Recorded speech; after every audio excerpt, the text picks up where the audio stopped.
Next vintage gear review, KLH Model 27. So KLH Model 27, KLH was a company probably better known for speakers, or best known for speakers I should say. Henry Kloss,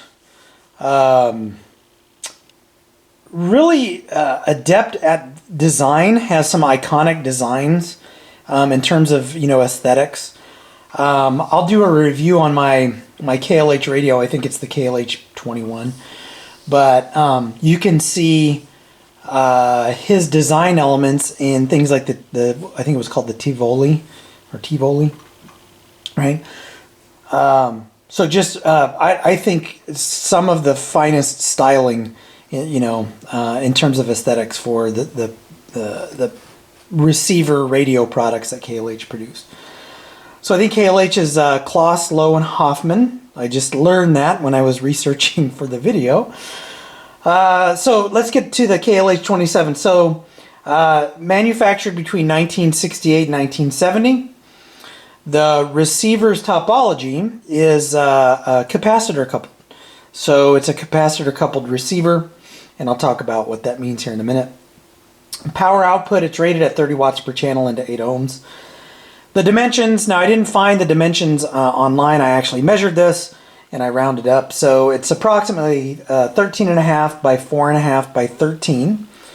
And it weighs a whopping 17 pounds. So smaller receiver, lighter receiver, right? Very, very small footprint. KLH, I tried to pull down a product catalog or some kind of advertisement for this, which I found one. Right, I don't know how many of these were sold. I don't know how common they were. This is the second one that I've worked on. I'll talk about that in a minute. The way I found the KLH Model 27 is there's a list of capacitor coupled receivers and integrated amplifiers that's constantly updated on Audio Karma, and I am a capacitor coupled topology fan, so I like the sound of capacitor coupled receivers. So this was out there on the list, and then I looked it up and I saw a picture and I was like, that is the coolest looking thing I've ever seen.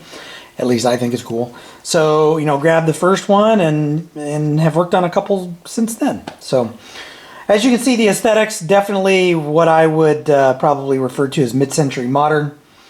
The sound on these, very warm, very tube-like. That's a trait of capacitor-coupled amplifiers, integrated amps, and receivers.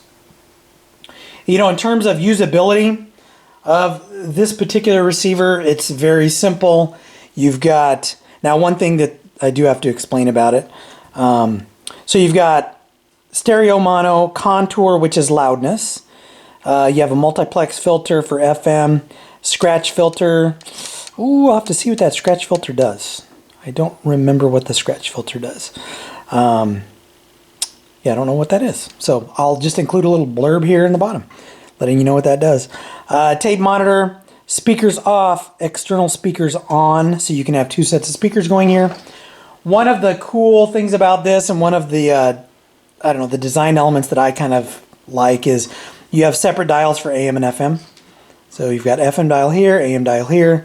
Right, you have an indicator light that's power.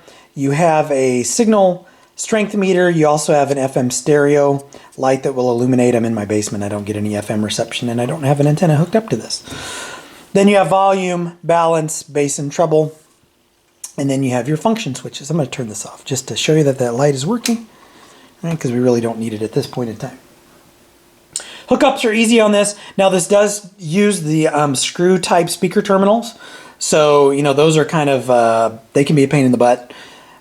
So, you don't have like a little spring-loaded speaker connector or anything like that. You've got to loop a wire or place a wire and then cinch it down, and those are kind of known to come loose occasionally. You can buy adapters for those, and I think I referenced the adapters, or those types of adapters, on the Pioneer SX34B when I shot that video. Serviceability, so if you're thinking about getting one of these to work on, I would say these are very easy to work on. Definitely this would be a good candidate, well, could be a good candidate as a beginner unit. So most of these that you'll find are going to be not working, or for parts unless they've been repaired, or they're not working optimally, right? So if you get one of these to work on, again, it's easy. The form factor is easy. It comes apart easy. Everything is accessible.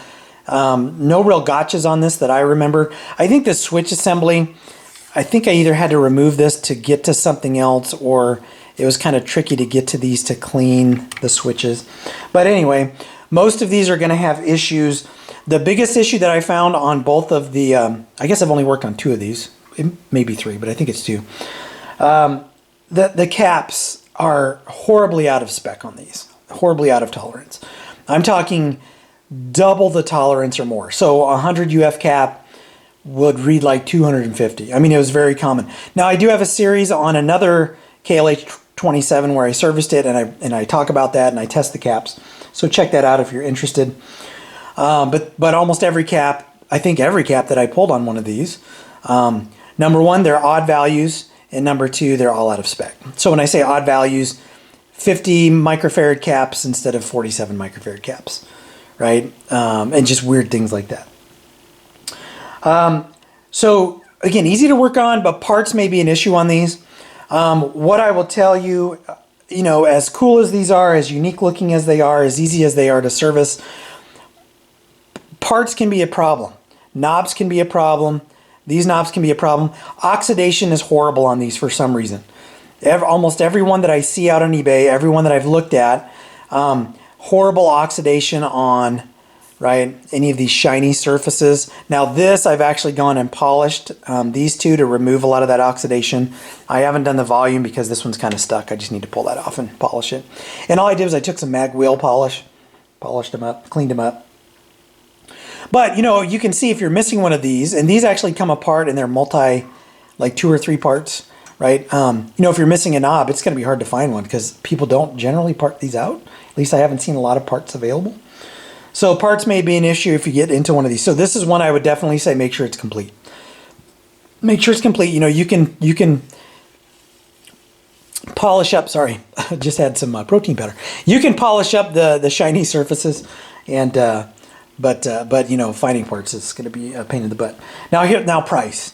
Now I'm gonna go off on a little bit of a rant here on price. Now I have found the 2 or 3 that I've worked on, right? I have found them shipped for around 150 bucks non-working. And at the time when I was looking for one of these, and this is probably within the last 18 months, and I'm filming this in February of 2024. Finding one of these working, at least from what I remember, around 250 bucks.